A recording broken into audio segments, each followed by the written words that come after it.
Alappuzha മുട്ടാറിലേക്ക് Reji Cherian MLA സഞ്ചരിച്ച വള്ളം അപകടത്തിൽപ്പെട്ടു. ശക്തമായ ഒഴുക്കിൽ നിയന്ത്രണം വിട്ട് വള്ളം മതിലിൽ ഇടിക്കുകയായിരുന്നു. വള്ളത്തിലുണ്ടായിരുന്നവർ രക്ഷപ്പെട്ടു. ഷാജഹാൻ ചേരുകയാണ്.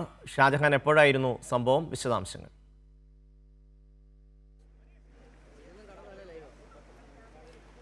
ഷമ്മി, ഏതാണ്ട് മുട്ടാർ എന്ന് പറയുന്ന പഞ്ചായത്ത്, കുട്ടനാട്ടിലെ മുട്ടാർ എന്ന് പറയുന്ന പഞ്ചായത്ത് ഒരു ഒറ്റപ്പെട്ട പ്രദേശമാണ്. ഇപ്പോൾ മഴ ശക്തി പ്രാപിക്കുകയും കിഴക്കിൽ നിന്നുള്ള വെള്ളം വരികയും ചെയ്ത സാഹചര്യത്തിൽ എന്തായാലും ഇവിടെ ജനങ്ങൾക്ക് പുറത്തിറങ്ങാൻ കഴിയാത്തൊരു സാഹചര്യമുണ്ട്. അപ്പോൾ നമ്മൾ എം.എൽ.എയുമായി ബന്ധപ്പെട്ട് റെജി ചെറിയാനോടൊപ്പം ആലപ്പുഴയിലെ മാധ്യമപ്രവർത്തകരും അതോടൊപ്പം തന്നെ സന്നദ്ധ പ്രവർത്തകരും അടക്കമുള്ളവർ ഇങ്ങോട്ടേക്ക് വരികയായിരുന്നു. അതിനിടയിൽ ശക്തമായ ഒഴുക്കിൽ, പമ്പയാറിൽ കിഴക്ക് എന്നുള്ള വെള്ളം ഭയങ്കര ഒഴുക്കായിരുന്നു. ഈ ഒഴുക്കിൽ, ശക്തമായ ഒഴുക്കിൽ, ഇതിപ്പോൾ റോഡിലൂടെയാണ് ഈ വണ്ടി പോയിക്കൊണ്ടിരിക്കുന്നത്. ഈ ശക്തമായ ഒഴുക്കിൽ വള്ളം നിയന്ത്രണം തെറ്റി ഒരു പാലത്തിൻ്റെ കൈവരിയിൽ ഇടിക്കുകയായിരുന്നു. വലിയൊരു അപകടം സംഭവിക്കുമായിരുന്നു. പക്ഷേ ഭാഗ്യം കൊണ്ടാണ് എല്ലാവരും രക്ഷപ്പെട്ടത്.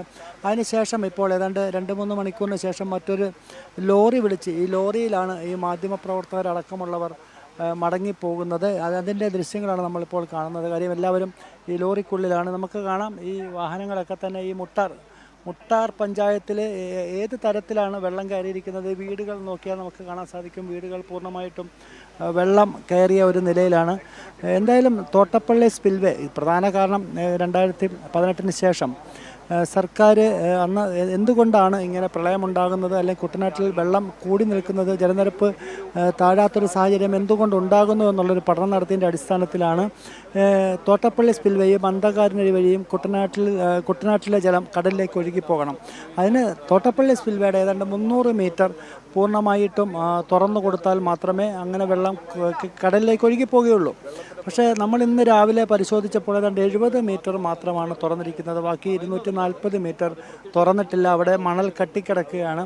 അതുകൊണ്ട് തന്നെ കിഴക്ക് നിന്നുള്ള വെള്ളം കടലിലേക്ക് പോകുന്നില്ല. മാത്രവുമല്ല, ഷട്ടറുകൾ 40 ഷട്ടറുകളാണ് തോട്ടപ്പള്ളി സ്പിൽവേയിലുള്ളത്.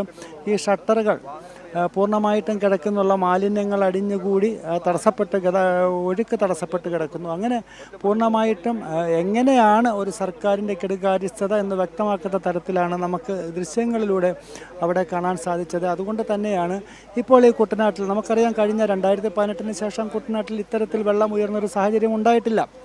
അതെന്തുകൊണ്ടാണ് എന്നുള്ളത് വ്യക്തമാണ്. കാര്യം കടലിലേക്ക് വെള്ളം പോകുന്നില്ല. 70 മീറ്ററിലുള്ള വെള്ളം മാത്രമാണ് കടലിലേക്ക് പോകുന്നത്. ബാക്കി ഏതാണ്ട് 240 മീറ്റർ 230 മീറ്റർ തുറന്നു കൊടുക്കാത്തതുകൊണ്ട് കടലിലേക്ക് വെള്ളം പോകാൻ കഴിയാത്തൊരു സാഹചര്യമാണ്. അത് തന്നെയാണ് ഇപ്പോൾ ഈ കുട്ടനാട്ടിലുണ്ടായിരിക്കുന്ന സംഭവം. അതുകൊണ്ട് തന്നെയാണ് ഇപ്പോൾ ഞങ്ങൾക്ക് ഈ ലോറിയിലൂടെ, അതായത് മാധ്യമപ്രവർത്തകർ അടക്കമുള്ളവരെല്ലാവരും തന്നെ ഈ ലോറിക്കുള്ളിലാണ്. ഈ ലോറിയിൽ ഇവിടെ നിന്നും രക്ഷപ്പെടേണ്ട ഒരു സാഹചര്യമാണ്. ഞങ്ങൾ വന്ന ബോട്ട് അപകടത്തിൽപ്പെട്ടതിനെ തുടർന്ന് എം.എൽ.എ അടക്കം അപകടത്തിൽപ്പെടേണ്ട ഒരു സാഹചര്യമായിരുന്നു. പക്ഷേ അതിൽ നിന്നൊക്കെ ഭാഗ്യം കൊണ്ട് രക്ഷപ്പെട്ട മാധ്യമപ്രവർത്തകർ അടക്കമുള്ളവർ ഇപ്പോൾ ലോറിയിൽ ഇവിടെ നിന്നും കരയിലേക്ക് രക്ഷപ്പെടുന്ന ഒരു കാഴ്ചയാണ് ഇപ്പോൾ പ്രേക്ഷകർ കണ്ടുകൊണ്ടിരിക്കുന്നത്. അതിനിടയിലാണ് ഇപ്പോൾ നമുക്ക് കാണാൻ സാധിക്കും, ഇപ്പോൾ ഈ ഭാഗങ്ങളിലൊക്കെ തന്നെ പൂർണ്ണമായിട്ടും വീടുകളൊക്കെ തന്നെ വെള്ളം കയറിയൊരവസ്ഥയാണ്. അതെന്തുകൊണ്ടാണ് ഇത്രയും കാലം, കഴിഞ്ഞ 9 വർഷം എന്തുകൊണ്ട് വെള്ളം കയറിയില്ല, ഇപ്പോൾ എന്തുകൊണ്ട് വെള്ളം കയറുന്നു എന്നുള്ളതിന് വ്യക്തമായ ഒരു തെളിവ് കൂടിയാണ് ഇപ്പോൾ നമുക്ക് കാണാൻ സാധിക്കുന്നത്. ഷമി.